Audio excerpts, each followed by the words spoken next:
여러분 안녕하세요.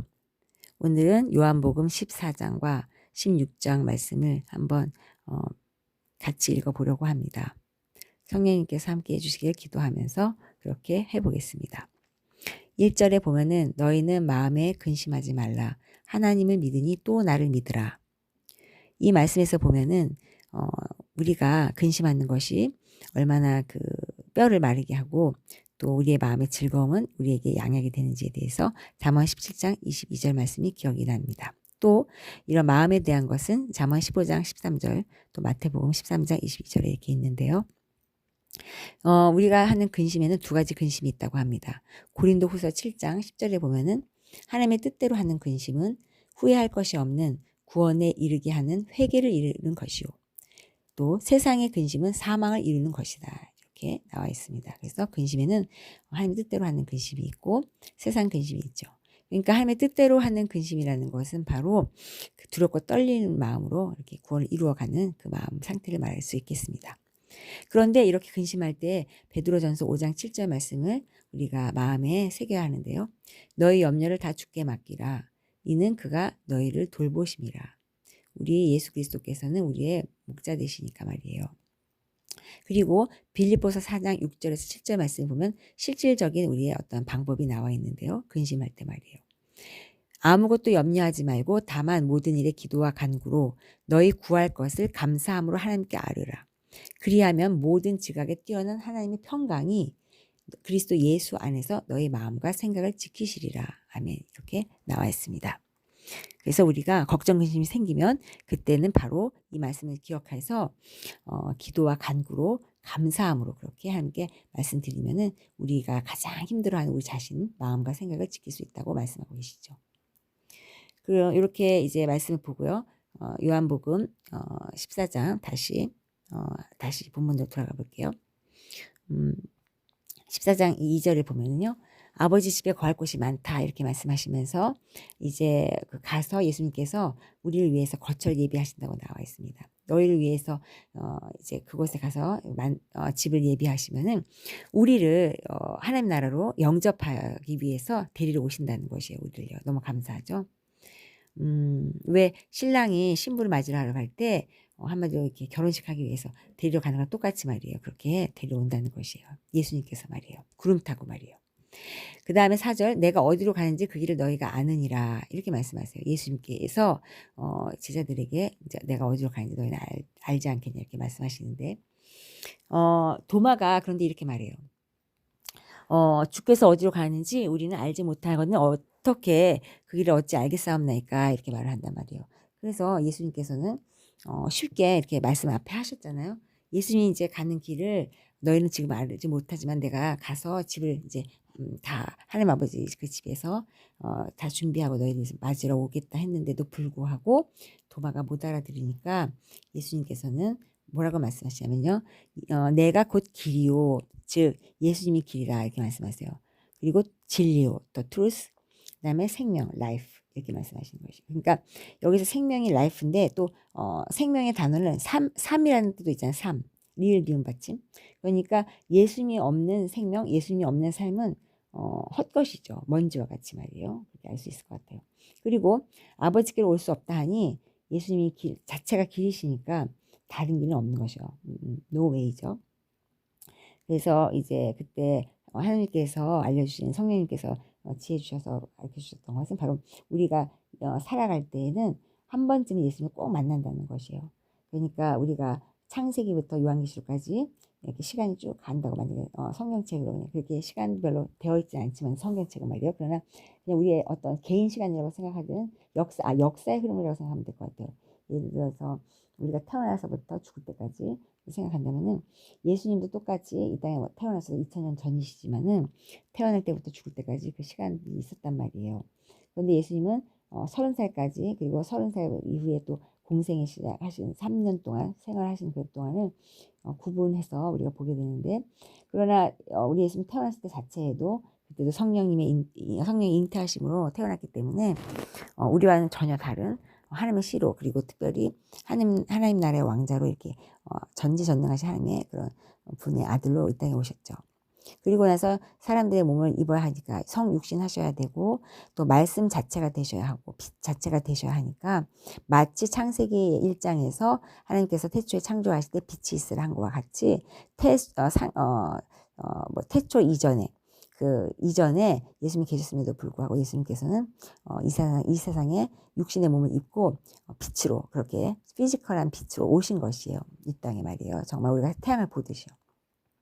그리고 나서 우리는 한 번쯤은 만난다고 한 이야기가 뭐냐면 2000년 전에 예수님이 태어나셔서 지금 돌아가셔서 안 보이지만은 그러나 우리 삶 가운데 예수님을 만나는 시점이 꼭 있다는 것입니다. 어떤 사람은 예수님이 30살 되기 이전에 그런 예수님을 모시고 사는 사람도 있고 아니면 친구로 그 30살 이전에 예수님은 인간의 모습으로 계시기 때문에 본인이 신이심에도 불구하고 그러니까 우리가 신으로 모시기는 어렵잖아요. 그러니까 왜 유대 사람들이 그렇게 예수님을 메시아를 모르고 그렇게 지나는 것이고 또 근데 예수님이 이제 어릴 때 또 지나서 공생 시작할 때 하나님의 그 말씀을 이 땅에 다 실현하기 위해서 하나님의 말씀대로 사시고 또 하나님의 말씀을 전하시고 하나님의 말씀 뜻대로 순종하시고 그 모든 것들이 본인의 뜻과 생각이 없고 말이에요. 그런 것들을 하시는 그 3년의 시간이 있습니다. 제자들을 또 훈련시키시고 모든 기적을 베풀고 병을 고치시고 또 설교하시고 가르치시고 이 모든 일들을 하셨는데 그 많은 일들을 감당하시는 그 시간이 있으셨어요. 그때 우리 모든 여러분들을 만났던 분도 있을 것 같아요. 그 시간대에 사는 예수님 말이에요. 그런데 이제 예수님이 그렇게 이제 무리들이 예수님을 좋다고 따라다녔죠. 왜냐하면 예수님이 하나님 나라에서 온 거라는 것을 그들이 좀 알 수 있었던 것은 기적을 베풀고 이 세상 사람들은 할 수 없는 일을 했기 때문에 그랬었어요. 그런데 이제 예수님께서 무리들이 있을 때 홀로 떨어져서 기도도 하시고 이렇게 하는가 교제하시고 대화하시는 것을 우리가 많이 보았습니다. 성경을 통해서요. 그와 같이 이제 제자들은 예수님이 그냥 사람이 아니라 하나님의 아들이라서 분명히 알게 되었겠죠. 그럼에도 불구하고 예수님께서 이제 돌아가시기 전에 내가 이제 어디로 갈지 다 얘기하시는데도 불구하고 제자들은 무슨 뜻인지 알지를 못하는 것입니다. 그리고 이렇게 길이요 진리요 생명이라는 비유로 이렇게 말씀하시니까 더더욱 알아들 수가 없었던 것이에요. 그래서 도마가 물어본 것이에요. 그리고 나서 이제 예수님께서 뭐라고 대답을 하시냐면요. 7절에 요한복음 14장 7절에 너희가 나를 알았더라면 그러니까 너 제자 너가 누구누구 아무개 네가 나를 알았어? 알았으면 내 아버지도 알았을 것이니까. 근데 네가 나를 봤니? 그러면 너도 나를 봤으면 하나님도 봤겠네. 내 아버지니까 말이야. 이렇게 말씀하시는 것이에요. 시편 100편 3절에 보면은 또 요한 1서 1장 2절에서 3절을 보면은 또 요한 1서 4장 16절에 보면은 그리고 마지막으로 로마서 1장 20절에 보면은 그것에 대한 또 이야기가 나와 있습니다. 일일이 좀 찾으면 시간이 많이 걸리니까요. 그리고 10절에 보면은 이렇게 이제 말씀이 나와요. 왜냐면 예수께서 이제 먼저 빌립에게 말하고 그 다음에 이제 뭐라고 설명하시냐면요. 내가 아버지 안에 거하고 아버지는 내 안에 계신 것을 내가 믿지 아니하느냐. 내가 너희에게 이르는 말은 스스로 하는 것이 아니라 아버지께서 내 안에 계셔서 그의 일을 하시는 것이라. 그러니까 이거 뭘 말씀하시냐면요.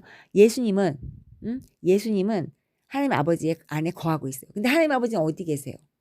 이 땅에 안 계시잖아요. 예수님이 이 땅에 계실 때에도 하나님은 예수님 안에 계셨다는 것이에요.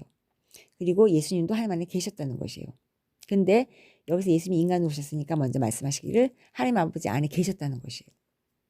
그리고 아버지는 내 안에 계신 것을 믿지 않겠냐 이렇게 말씀하시는 것이죠. 그리고 예수님은 철저하게 하시고 하자 하는 말을 다 하시고 하나님 말씀대로 살아셨다는 것을 말씀하고 계세요. 그것을 알 수 있어. 자, 그럼 우리는 예수님이 구약 시대에는 하나님 안에 거하였던 사람들이 누가 있을까 한번 좀 생각해보고 상상해보면은 바로 노아의 방주 안에 있었던 사람들, 노아의 식구들, 또 하나님 안에 있었던 사람들이 요한계시록에서 나올 법한 그런 어떤 그 다니엘에 나왔던 풀무불에 들어갔던 그 다니엘 세 친구, 혹은 사자굴에 들어갔던 다니엘 같이 이렇게 하나님을 믿는 것이 어떤 것인지를 보여주는 사람들이 있단 말이에요. 어떻게 그렇게 세상과 구별돼서 자기가 어디 위치에 있으면서 그렇게 할 만한 거하게 되었는지 말이에요. 또 11절에 보면은 내가 아버지 안에 거하고 아버지께서 내 안에 계심을 믿으라. 그렇지 못하겠거든 행하는 그 일로 말미암아 나를 믿으라. 예수님을 도저히 나는 하나님 아버지 안에 하나님 안에 예수님이 계시고 예수님 안에 하나님이 계신 것을 못 믿겠다 하면요. 그러면은 그냥 예수님께서 이 땅에 오셔서 한 일, 굉장히 놀라운 일을 많이 하셨잖아요. 뭘 했죠? 뭐 죽은 나사로도 살리고 뭐 귀신 떠나가는 거 말할 것도 없고 뭐 군대 귀신이면 모두 뭐 아주 그냥 그런 돼지떼로 들어가서도 했고 여러 가지 일들 사역하셨잖아요. 그 모든 것들을 보고 믿어봐라. 왜냐하면 누가 무리를 걷고 해요. 그 풍랑을 장잠케 하고 그것을 할 수 있는 것은 하나님의 아들밖에 없으니 그러면 네가 하나님의 아들인 것을 믿어보면은 하나님의 안에 또 예수님이 계시고 예수님 안에 하나님이 계신 걸 알 수 있다는 것이에요. 그래서 그렇게 설명해 주신 것이고요. 그러니까 행함을 보고 믿으라는 거죠. 행함을 보고. 그러니까 행함과 위선은 분별을 해야 되는데 여기서 행함은 뭐냐면은 믿음을 바탕으로 해서 생겨나는 그것을 말하는 것입니다. 그래서 마가복음 23장 3절과 야고보서 2장 20절 말씀을 보면은 그것이 좀 설명이 될 것입니다. 자, 그 다음에 요한복음 14장 12절에 다시 보면요. 연이어서 내가 진실로 진실로 너에게 이르노니 나를 믿는 자는 내가 하는 일을 그도 할 것이요. 여러분이 정말 예수님 믿는다고 하시면은 하나님이 하셨던 일을 예수님이 하신 것처럼 똑같이 예수님이 하신 일을 여러분도 할 수 있다는 것이에요. 그리고 할 것이라는 것이요. 근데 또한 그보다 더 큰 일을, 그러니까 큰 일을 그보다 큰 일을 하리니 이렇게 말씀하세요. 왜냐하면 이는 내가 아버지께로 감이라. 이것이 이제 뒤에 설명이 될 것인데요. 무슨 말씀이냐면 예수님께서 이 땅에 계실 때는 하나님의 일을 다 하셨고 예수님이 이제 죽어서 부활하시면은 보혜사 성령님을 보내셔서 예수님이 이 땅에서 하신 일보다 더 큰 일을 하실 수 있다는 것이에요. 그러니까 예수님께서 이 땅에 와서 하신 일은 무엇이냐면요. 죄를 다스리셨죠. 그리고 죄를 우리가 페일한 거 아담이 아주 그냥 처참하게 하와가 페일한 게 뭐였냐면 다스리는 권세를 다 그냥 내어줬죠. 사탄에게.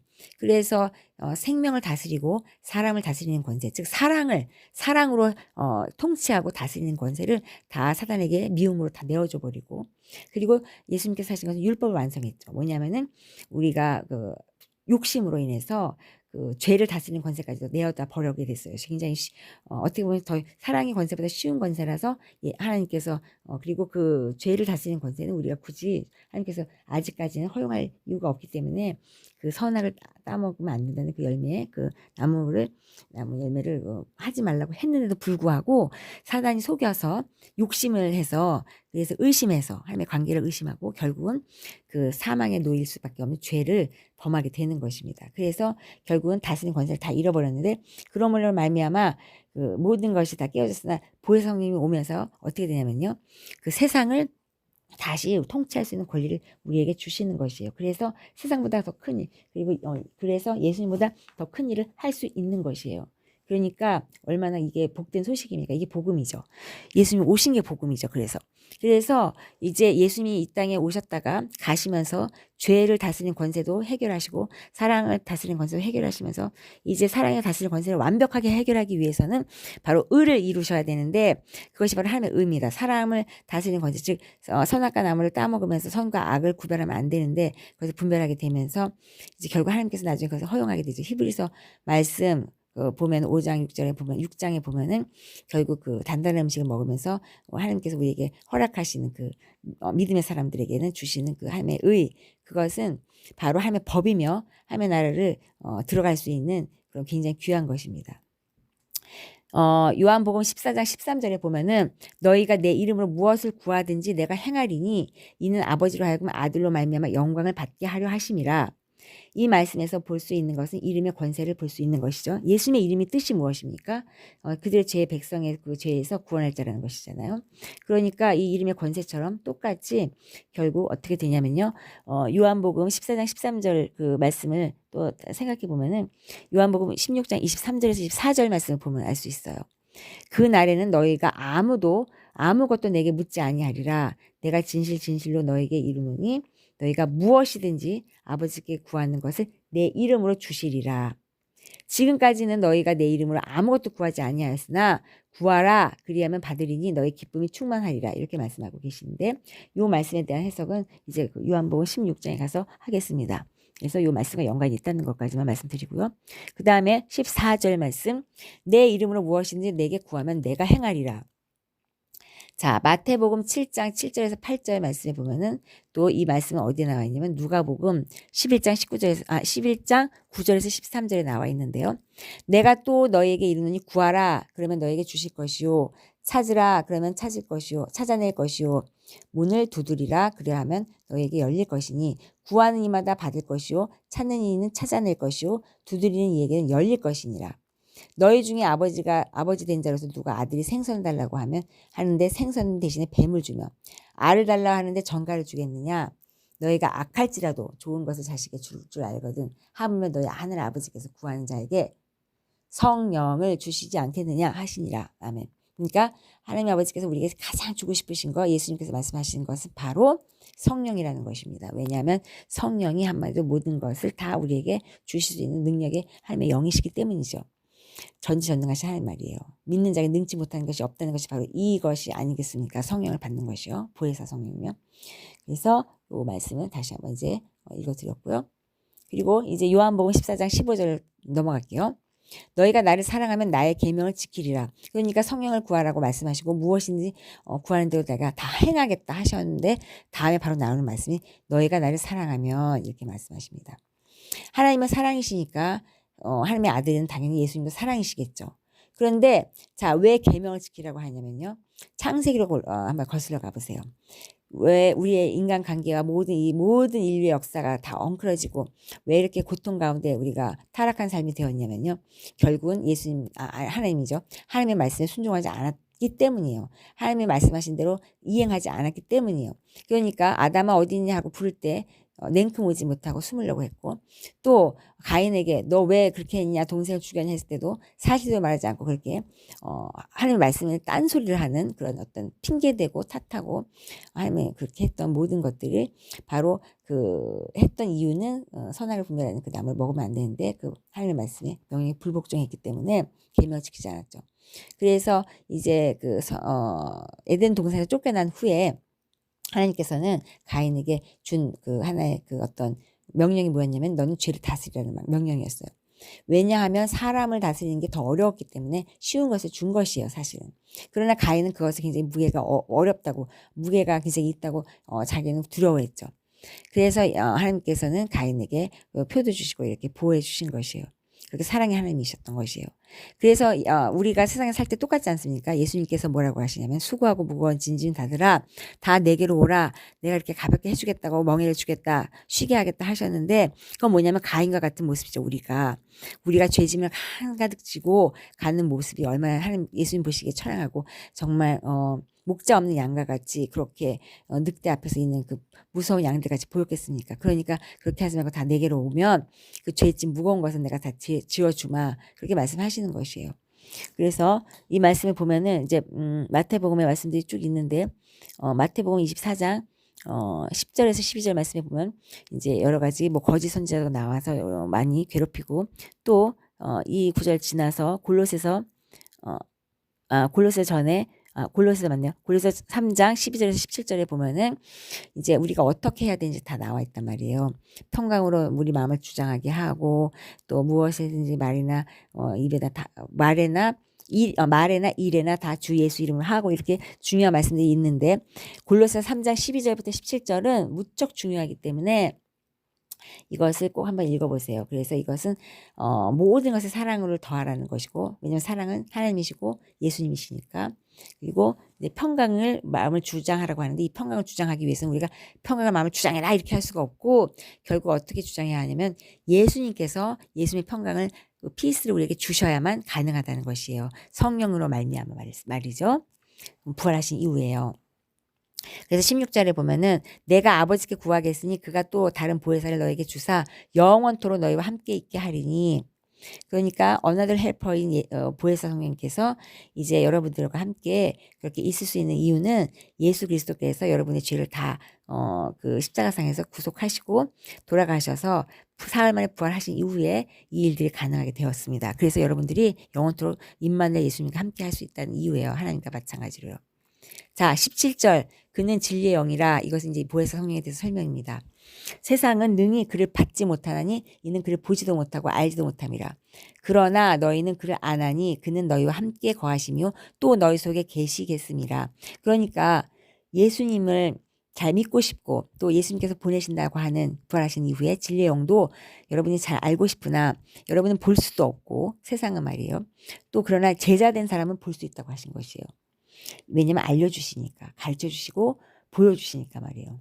그래서 18절에 내가 너희를 고아와 같이 버려두지 않겠다. 예수님이 돌아가실 때 제자들에게 하신 말씀이고 조금 있으면 세상은 다시 나를 보지 못할 것이로되 여기서 다시라는 말을 한번 생각해 보세요. anymore이라는 표현을 썼어요. 영어로는. 뭐냐면 자 예수님이요 처음부터 계셨던 분이죠. 태초 전부터 계셨다가 잠깐 봤다가 다시 없어지시기 때문에 다시 보지 못하는 소리를 하시는 것이고 너희는 나를 보려니 내가 살아있고 너희도 살아있습니다. 그러니까 여러분들 예수님은요 돌아가신 게 아닙니다. 예수님도 주 안에서 죽은 자는 죽은 자가 아니라는 성경 말씀이 있듯이 우리 눈에는 예수님이 이제 안 보이니까 그리고 세상 사람들처럼 똑같이 죽은 것처럼 보이니까 그러니까 돌아가신 걸 보이지만은 자는 거예요. 잠깐 주무시는 것처럼 보이는 거예요. 예수님은 주무시는 게 아니라 바로 또 시차가 없으시니까 하늘 우편에 지금 앉아 계시는 곳 통치하고 계시는 것이고요. 그래서 여러분들도 여기서 너희도 살아있다 이렇게 말해요. 그러나 지금까지 살아있는 게 아니잖아요. 제자들은 다 어떻게 보면 죽었잖아요. 그러나 그건 세상적으로 보는 눈이고 예수님과 똑같이 너희도 살고 나도 살았다는 표현은 결코 죽지 않는다는 것이에요. 예수 믿으면요. 그 순간부터. 20절 그날에는 내가 아버지 안에 너희가 내 안에 내가 너희 안에 있는 것을 너희가 알리라. 그날에는 언제냐면요. 뭐 나중에 죽어서 천국 가서는 당연한 것이고 예수님이 죽고 부활하신 그 즉시 그때 이제 예수님께서 하나님 안에 계시다는 것을 또 여러분이 그 예수님 안에 있다는 것을 그리고 또 예수님이 여러분 안에 있다는 것을 알게 된다는 것이 확실하게요. 그래서 21절에 보면은 이제 자 이런 거 알게 되면 어떻겠어요? 계명을 이제 지킬 수밖에 없지 않겠습니까? 예수님 사랑하게 되고 나의 계명을 지키는 자라 나를 사랑하는 자니 나를 사랑하는 자는 내 아버지께 사랑을 받을 것이요 나도 그를 사랑하여 그에게 나를 나타내리라. 무슨 말씀이냐면요, 여러분. 여러분이 하나님의 사랑을 받고 싶으세요? 하나님은 멀리 계신 것 같잖아요. 그러면은 한번 예수님께서 말씀하신 그 계명을 지켜보세요. 예수님의 계명은 뭐예요? 예수님의 계명은 결국 율법을 완전하게 하는 것이고 그것을 넘어서서 더 초월해서 하나님의 나라의 의를 구하는 것이고 그 하나님의 법대로 사는 것이에요. 그것이 계명이에요. 결국 하나님의 법, 그 법은 뭐냐면 사랑의 법이죠.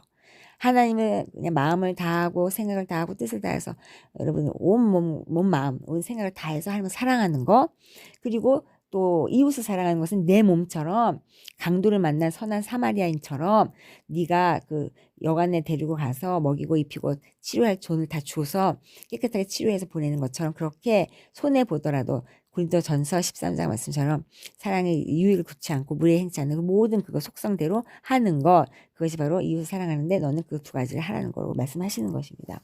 그럴 때 비로소 하나님의 아버지의 사랑을 받게 되고 또 나도 즉 예수님도 그 여러분을 사랑해서 그 여러분에게 예수님을 나타낸다는 것이에요. 보여주신다는 것이에요. 기가 막히지 않습니까? 그러니까 어떻게 해야 되는지 어떻게 예수를 만나야 되는지는 요한복음 14장 21절에 정확히 나와 있는 것이에요. 뭐냐면 말씀드린 것처럼 계명을 지켜라. 지키는 것은 뭐냐? 하나님을 사랑하고 이웃을 사랑해라. 그 다음에 사랑하면 하나님이 너를 사랑한다. 너를 사랑하면 너한테 예수님을 보여준다. 왜냐하면 하나님을 보여주고 싶죠. 하나님을 사랑하나. 그러나 하나님을 보여줄 수 있는 방법은 예수님이잖아요. 사람의 몸으로 오셨으니까 이미 왔다 가신 분이니까요. 그러니까 저도 환상을 볼 때는 항상 기도 중에 환상 볼 때는 예수님의 모습을 보여주신단 말이에요. 하나님께서요. 성령님이 말씀하셨단 말이에요. 귀에는 음성은 성령님의 음성이고 기도할 때는 또 하나님께 하는 것이고 성삼위일체께 그렇게 교통하는 것입니다. 자, 그래서 요한복음 14장 21절 말씀은 바로 요한복음 14장 15절 말씀 너희가 나를 사랑하면 나의 계명을 지키라는 말씀과 같이 연결해서 읽으시면 되고요. 그래서 성령 세례를 못 받는 사람은 어떻게 구별이 되냐면요.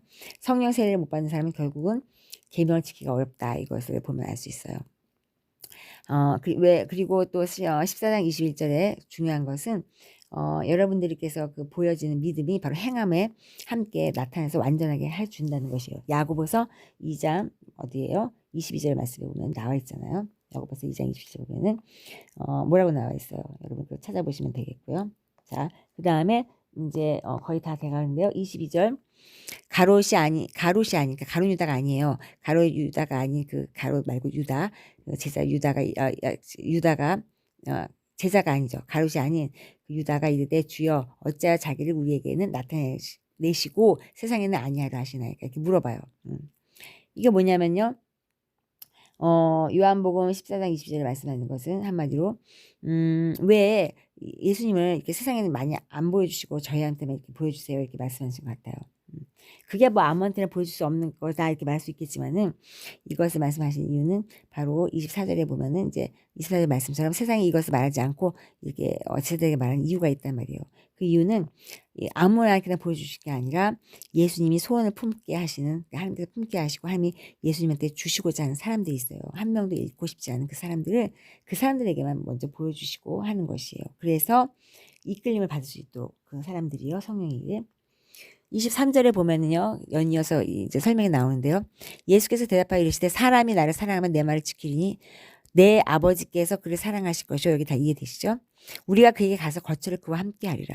자, 우리가, 여기서 우리가 나오잖아요. 그에게 가서, 그러니까 하나님과 예수님과 또 성령님 되시겠죠? 그에게, 여러분들에게 가서 거처를 그와 함께 한다. 같이 살겠다는 것이에요. 그러니까 여러분을 데리고 가서요. 24절 나를 사랑하지 아니하는 자는 내 말을 지키지 아니하나니. 그러니까 하나님을 사랑한다고 예수님을 사랑한다고 하면서 특별히 하나님을 사랑한다고 하면요. 예수님을 사랑한다는 말이 더 많고 예수님을 사랑해 하나님을 사랑한다는 증명이니까요. 그 다음에 사람을 사랑할 수밖에 없겠죠. 그렇게 할 때 그것이 정말 맞는데 그렇게 하지 않은 것은 거짓말이라는 것이에요. 너희가 듣는 말은 내 말이 아니오 나를 보내신 아버지의 말씀이니라. 그러니까 우리가 하는 모든 말들은 결국 우리의 말이 아니라 예수님의 말씀이어야 한다는 이유가 여기서 나오는데 예수님도 본인의 말씀하신 게 아니라 하나님의 말씀을 하셨다는 것이요. 그러나 이 말씀이 굉장히 이제 뒤에 이제 요한복음 16장에 나오는 말과 인상 깊게 대치되는 것이 있는데 뭐냐면요. 여기서는 예수님께서는 철저하게 즉 여기서라는 건 뭐냐면 이 땅에 오셔서 예수님께서는 하나님의 철저하게 모든 말씀과 행함을 다 하시죠. 그러니까 자기의 어떤 생각과 말과 그런 것을 하지 않으세요. 그런데 천국에 이제 하나님 우편에 앉아서 가셔서 통치하실 때 그리고 이제 심판자로 계시고 모든 기도를 응답하시는 그 분이 되시며 성령세를 직접 주시는 분이 되어 계실 때에는 그때에는 여러분 정말 그분은 우리에게 모든 것을 다 가능하게 해주시는 분이고 또 하나님과 같이 똑같이 이렇게 일하시는 분이시기 때문에 이 땅에 오신 거랑 다르게 그렇게 보셔야 되는 것이에요. 그래서 거기서는 내가라는 말 많이 하세요. 요한계시록에 나오는 예수님처럼 비슷하게 그렇게 그려지고 있죠. 요한복음 지금 14장 1절부터 24절까지 했는데요. 이제 25절부터 31절까지는 보혜사에 대한 이야기예요. 그냥 읽고 짧게 코멘트하고 지나갈게요. 25절에는 이제 내가 아직 너희와 함께 있어서 이 말을 너희에게 하였거니와 26절 보혜사 곧 아버지께서 내 이름으로 보내신 성령 그가 너희에게 모든 것을 가르치고 내가 너희에게 말한 모든 것을 생각나게 하리라. 그러니까 예수님께서는 이제 죽고 부활하시면은 보혜사 성령을 보내실 것이구나 이렇게 알고 계시면 되고요. 그 보혜사 성령이 하신 일은 모든 것을 즉 예수님께서 하신 것을 다 가르쳐 주시고 생각나게 하시고 그것을 여러분들에게 이렇게 행할 수 있도록 이렇게 도와주신다는 것이에요. 27절 평안을 너에게 끼치노니 곧 나의 평안을 너에게 주노라. 즉 예수님의 그 참 평안 세상을 알 수 없는 평안을 주신다는 것이에요. 그리고 이것은 너희에게 마음에 근심하지 않도록 하며 두려워하지 않게 이렇게 할 것이라는 것입니다. 그러니까 우리가 노력해서 마음에 근심을 하지 않는 것이 아닙니다. 두려움도 마찬가지고요. 결국 예수님께서 주시는 평안함 가지고 할 수 있는데 그 평안함은 누가 준다고요? 돈 주고 사는 것도 아니고 어디 가서 얻는 것도 아니고 보혜사 성님이 이렇게 여러분들이 값없이 예수님이 성령세례 주신 분에게 주시는 것이에요. 그리고 28절 내가 갔다가 너에게로 온다 하는 말을 너희가 들었나니 나를 사랑하였다라면 내가 아버지께로 가면 기뻐하였으리라. 아버지는 나보다 크심이라. 예수님께서 이제 죽으시면서 이제 하늘나라에 가신다고 말씀하니까 제자들이 마음이 어떻겠어요. 만약에 예수님 이러시는 거야. 너희가 마음이 슬프니? 근데 너희들이 마음이 나를 사랑하면 기쁠 텐데 이렇게 말씀하신 거예요. 왜 예수님께서 그런 말씀하셨을까요? 왜 나를 사랑하면 기쁠 텐데 이렇게 말씀하셨을까요? 왜냐하면 예수님께서는요 아셨던 거죠. 예수님께서 이제 사역을 다 하나님의 말씀과 명령을 다 지키셨으니까 이제 하나님 우편에 가 계시면은 하나님께서 이제 예수님도 알다시피 본인이 성령 세례를 주셔가지고 어떻게 하겠어요? 여러분들에게 영원하게 함께 할 수 있는 임마누엘 예수님이 오신다는 것을 여러분들에게 알려주시는 것이에요. 프리뷰처럼 말이에요. 숨겨진 비밀인데. 근데 이렇게 말하자 29절에 이제 일이 일어나기 전에 너에게 말하는 이유가 있다. 그 이유는 여러분들이 즉 예수님의 제자들이 보고 믿기 위해서 이것을 믿어야 되는 것이에요. 왜냐하면 예수님이 십자가 달려 돌아가시는 것이 그걸 믿는 것이 얼마나 힘든 일이겠습니까? 그래서 그걸 말씀하시는 것이에요. 미리 알려주는 것이에요. 시험 들지 말라고. 30절 이후에는 내가 너희와 말을 많이 하지 아니하리니 이 세상에 임금이 오겠습니다. 그러나 그는 내게 관계할 것이 없으니. 자, 이 부분은 16장과 연관해서 설명을 나중에 드리는 게 좋을 것 같아서 이건 잠깐 이제 지나갈게요. 결국 뭐냐면 예수님께서는요, 이제 앞으로 이제 돌아가시면 말을 많이 안 하신다는 것이요. 그게 이후니까 돌아가시기 전이죠. 그러니까 이제부터 지금 말씀은 끝나시잖아요. 그게 이때부터 되겠죠. 당연히 돌아가신다면 말씀을 못 하시죠. 이제 그렇게 지금 살아계신 것처럼 말씀을 안 하시죠. 그런 방법은요. 그러나 여기서 말하는 것은 이제 하실 말씀은 다 했다는 말씀이시고, 그리고 이제 세상 임금이 오는데 그건 내가 이제 관계할 일이 아니라는 것이. 여러분 잠깐 팁을 드리면 누군가가 그 관계하시겠죠. 내버려두지 않는다 약속하셨으니까. 자, 마지막 31절. 오직 내가 아버지를 사랑하는 것과 아버지께서 명하신 대로 행하는 것을 세상에 알게 하려 함이로라. 일어나 여기 떠나자 하시니라. 아멘. 이제 예수님께서 하실 말씀을 다 하셨어요. 그리고는 이제 하나님 아버지께서 내가 누구예요? 예수님이 하나님 아버지를 사랑하는 거. 그리고 하나님께서 명령하신 모든 것을 그대로 행했다는 것을 누가 알아요? 세상이 알게 하기 위해서 이제 여기를 떠나자 하는 거예요. 그 알게 하는 것이 뭐예요? 십자가 달려 돌아가시는 그 사건과 부활 사건이죠. 그래서 여기까지 오늘 굉장히 중요한 요한복음 14장 말씀을 이렇게 함께 읽으면서 주신 은혜를 나눠보았습니다. 아낌없이 나눠보았습니다. 그래서 이제 다음에는 요한복음 16장 읽으면서 또 그 함께 연이어서 하나님의 은혜를 한번 우리가 간구해 보아요. 네. 하나님께 감사드리고요. 모든 것을 하나님께 감사와 영광과 찬송을 올려드립니다. 하나님 감사합니다.